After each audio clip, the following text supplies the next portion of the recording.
Big బాస్‌కి వెళ్తున్నారక్క? Already వెళ్ళి వచ్చేసాను కదా! 1 వీక్‌లోనే వచ్చేసాను. మళ్ళీ ఇప్పుడు?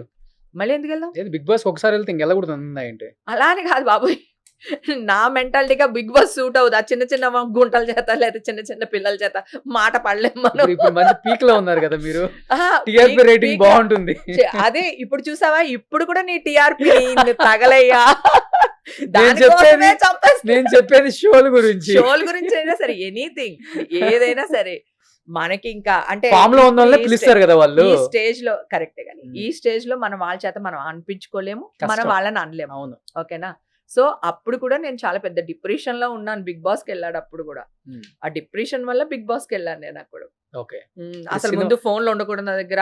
ఎవ్వరు ఉండకూడదు. నేను ఒక్కదాన్నే ఉండాలి. మనం బతకలేము అది లేకపోతే. అట్‌లీస్ట్ 2 వీక్స్ అయినా ఉండాలి అని నాకు తెలుసు నేను వచ్చేస్తానని. 2 వీక్స్ అయినా ఉండాలి అని చెప్పేసి ఎళ్ళా. నేను ఆళ్ళు ఇంటర్వ్యూ చేసినప్పుడు కూడా అన్నా.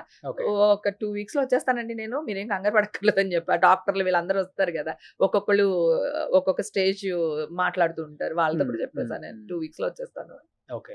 అది ఎందుకంటే నాకు ఫుడ్ పెట్టడం ఇష్టం. నేనున్నన్ని రోజులు పాపం సిపిల్ గంజి కూడా అన్నాడు. "అక్క నువ్వున్నన్ని రోజులు కడుపు నిండా అన్నం పెట్టావక్క. నువ్వు వెళ్ళిన తర్వాత మాకు కడుపు నిండా అన్నమే దొరకలేదక్క" అని. అందరికి సరిపోయేటట్టు ఉండేదాన్ని నేను. ఆళ్ళిచ్చిన దాంట్లోని. ఇప్పటికి ఎవరన్నా ఆర్టిస్టులు ఇంటికొచ్చినప్పుడు ఆ! బాగా ఆ! వస్తుంటారు కదా బాగా? ఇప్పటికే కాదు. జైల్‌లో అక్కడున్నాడప్పుడు కూడా ఆ 3 రోజుల్లో గూడా ఈషా పాప చేత డైపర్‌లు తర్వాత మిల్క్ పాల డబ్బాలు, ఫ్రూట్స్ అన్నీ పాప చేత తెప్పించి అక్కడ లోపల ఉన్న పిల్లలందరికి ఇచ్చా. చిన్న చిన్న పిల్లలున్నారు లోపల లోపల. లోపల జైల్‌లో. జైల్‌లో చిన్న హ్మ్. చిన్న పిల్లలున్నారు లోపల మంచి జైల్‌లో. రూమ్ ఇచ్చారా? ఆ! మంచి రూమ్, చెడ్డ రూమ్ ఏముండదు. ఇట్లాగా ఒక రూమ్ ఉంటది. ఆ! మనకి కొంచెం మనం ఇలాంటి చిన్న వెళ్ళిపోతారు అనే వాళ్ళకి మాత్రం అక్కడ ఇస్తారనమాట. హ్మ్. అది బావున్నాయి అన్ని. బెడ్ అంత ఉంది. మంచాలుండవు. బెడ్ ఉంటుంది. కింద అన్నీ పడుకోవడమే. బానుంటాయి. బెడ్ ఉండదు. ఆ! కింద కింద పడుకోవడం. పడుకోవడమే. నాకు అలవాటే. నేను గుళ్ళో కిందే పడుకుంటా. అటాచ్డ్ బాత్రూమ్ ఉందా? ఆ! బాత్రూమ్. ఆ! అందరికీ అటాచ్ బాత్రూమ్‌లే. హ్మ్. ఎందుకంటే సాయంత్రం 6 అవ్వగానే లాకేసేస్తారు. హ్మ్. అందుకని మళ్ళీ మార్నింగే తీస్తారు. అందుకని అందరికీ అటాచ్‌లే ఉంటాయి. ఓకే. అది.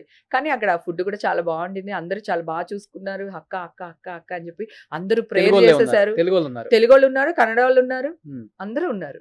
So, okay. వాళ్ళందరూ ప్రేయర్ చేసారు. "అక్క నీకు తొందరగా వచ్చేస్తదక్క. నువ్వు వెళ్ళిపోతావక్క" అని చెప్పేసి. వాళ్ళందరికీ ఆ 3 రోజుల్లో మొత్తం ఆ జైల్‌లో ఎంతమందున్నారో వాళ్ళందరికీ చిన్న పిల్లలతో సహా అందరికీ చాక్లెట్స్ అన్నీ తెప్పించా. అక్కడ నాట్ అలౌడ్ జైల్‌లో. ఓకే. కొన్ని ఫ్రూట్స్, గీట్స్ ఇలాంటివి అలౌడ్ అనమాట. ఈ హగ్గీలు, పాల డబ్బాలు అవన్నీ నాట్ అలౌడ్ అనమాట. అన్నీ చెక్ చేయాలి. అంటే చాలామంది బయట ఫుడ్‌లో ఏదో కలిపి ఇచ్చేసి కొంత ఇష్యూలు జరిగినాయంట. అందుకని బయట ఫుడ్ నాట్ అలౌడ్ హ్మ్. అనమాట. హ్మ్. ఈ ఫ్రూట్స్ లాంటివి ఇలాంటివే అలౌడ్ అనమాట. అప్పుడు మళ్ళీ లోపల పెద్దవాళ్ళతో మాట్లాడి మళ్ళీ వాళ్ళ త్రూ తెప్పించి పిల్లలందరికీ ఎందుకంటే అక్కడ రోజుకి ఒక్కటే ఇస్తారు హగ్గీ పాపం. చంటి పిల్లలు చాలా మందున్నారు. అయ్యో! సో, వాళ్ళందరికీ తెప్పించి ఈషా గాడికి రోజుకొక కాల్ చేసుకోవచ్చు మనము. హ్మ్. కాల్ చేసి ల్యాండ్‌లైన్ ఏమేం నుంచా? కావాలి అన్నీ ల్యాండ్‌లైన్ నుంచి. ఏమేం కావాలి అన్నీ ఆర్డర్ పెట్టేసి తెప్పించేసి అందరికి ఇచ్చేసేది. హ్మ్. వాళ్ళు కూడా వాళ్ళ పిల్లలకి ఇచ్చిన పాలు, గుడ్లు అన్నీ తీసుకొచ్చి నాకిచ్చేసేవాళ్ళు. హ్మ్. హ్మ్. అలా. మనిషి జీవితంలో 2 చోట్లకి వెళ్ళకూడదంటారు. హ్మ్. ఒకటి హాస్పిటల్, హ్మ్. ఇంకోటి జైలు. ఫెయిత్ నాన్న. మనం చెప్పలేం. ఎవ్వరం కోరుకోం గదా! అవును. అవును. అదే అదేగా నేను చెప్తుంది. ఆ! వెళ్ళకూడదు అనుకుంటాం ఆ 2 చోట్లకి. డెఫినిట్‌గా వెళ్ళకూడదు అనుకుంటాం. కానీ అది కూడా నేను ఎంజాయ్ చేసేసాను. నేను ఒకటే చెప్తున్నా. నేను ఎలాంటి దాన్నంటే నువ్విప్పుడు ఒక గుడిసిచ్చావనుకో, ఆ గుడిసెలో కూడా నేను హ్యాపీగా బతికేస్తాను. నా కూతురు కూడా ఆటో ఎక్కుద్దిప్పుడు. తన జాబ్‌కి మెట్రో ఎక్కెళ్తుంది. మెట్రో ఎక్కొస్తది. ఒకవేళ మెట్రో దొరకలేదు, క్యాబ్ బుక్ అవ్వలేదు, మా డ్రైవర్ లేడు అనుకో, ఆటోలో ఒస్తది. లేతే బస్సులో ఒస్తది. తనకి గింజన్నం తినటం నేర్పించా చిన్నప్పటి నుంచి. మేమిద్దరం సూప్ రైస్ అంటాం. చాలా ఇంటర్వ్యూలో కూడా చెప్పా నేను. ఇప్పుడు కొత్తగా చెప్పట్లేదు. సూప్ రైస్ గింజన్నం తింటాం. అట్లా. ఓన్లీ థింగ్ ఏంటంటే, నాకు ఆ జైలు, స్టేషను ఇది ఏమీ బాధ కలిగించలేదు. Okay. I swear on my God నాకు ప్రాణం దేవుడంటే. ఓకేనా. నా దేవుడి మీద ఒట్టుగా చెప్తున్నా. అవేమి బాధ అనిపించలేదు. ఎందుకంటే నేను తప్పు చేయలేదు. ఇవాళ కాదా రేపు బయటకొచ్చేసినాను. వచ్చిన తర్వాత చూసుకుంటాను. కానీ వీళ్ళు చల్లిన బురదుంది చూడు నాన్న. అది మాత్రమే మీ పెయిన్ తీసుకోలేకపోయాను. అర్థమైపోయిందసలు. ఇప్పుడు అదొక్కటే ఫస్ట్‌లోనే తీసుకోలేకపోతున్నా. అర్థమైపోయింది. అదొక్కడే. నాకు పోలీస్ ప్రాబ్లమ్ కాదు. కోర్ట్ ప్రాబ్లమ్ కాదు. నేను జైలుకెళ్ళింది ప్రాబ్లమ్ కాదు. ఓన్లీ థింగ్ వీళ్ళెవ్వరు నాన్న? మనుషులేనా వీళ్ళు? నోటికేదొస్తే అది మాట్లాడిచ్చేస్తున్నారు. అసలు ఒక ఛానెల్ అంటే ఒక వాల్యూ ఉంటది. ఒక హీరో వచ్చి ఆ ఛానెల్‌లో కూర్చుంటే ఆ ఛానెల్‌కి అందం ఉంటది. ఆ ఛానెల్‌కి ఒక గుడి మెట్ల దగ్గరోళ్ళని తీసుకొచ్చి ఆ ఛానెల్‌లో కూర్చోబెట్టి మాట్లాడిస్తే ఆ ఛానెల్ వాల్యూ ఏంటి? ఒక్కసారి ఆలోచించండి. సిగ్గుండాలి కదా ఎవరికైనా. Only channel, only YouTube, only ఇంకొకటి అని నేను మాట్లాడట్లేదు. ఎనీ వన్ అన్నమే తింటున్నాం కదా. కొన్ని వందల మంది పూజారులు నా కోసం పూజలు చేశారు, అభిషేకాలు చేశారు నా పేరు మీద. ఎందుకంటే నేను అన్ని గుళ్ళు తిరిగాను.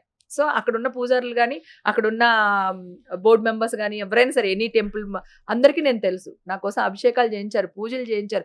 నిన్న కూడా ఏదో అదే నిన్న వరలక్ష్మి పూజ కదా, ఆన్లైన్లోకి వెళ్ళి ఇదే చీర కట్టుకున్నా. ఆన్లైన్లోకి వెళ్తే అందరూ అక్క హ్యాపీ కదా అక్క, నువ్వు హ్యాపీగా ఉండక్క అని. ఎవడో ఒకడు రేవు పార్టీ ఏమైందంట, ఒరే కుక్క నువ్వెవడో డాష్ గడివి అయి ఉంటావు, ఆ దానికి సంబంధించిన అయి ఉంటావు, అందుకే మాట్లాడుతున్నావు, నరికేస్తానని చెప్పా. పవిత్రంగా పూజ చేసుకున్నాను, హ్యాపీగా ఉన్నాను, నా తప్పులేదు, బయటకు వచ్చాను.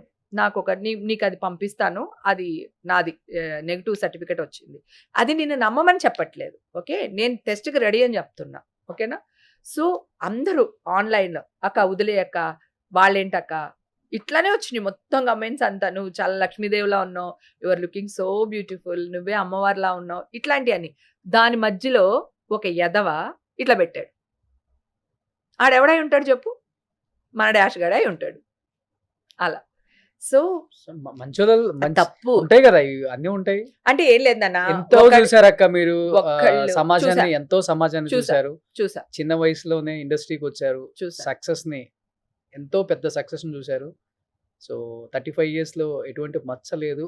ఈ మచ్చ వల్ల మళ్ళీ వెనక్కి వెళ్ళాను నేను అని అన్నారు.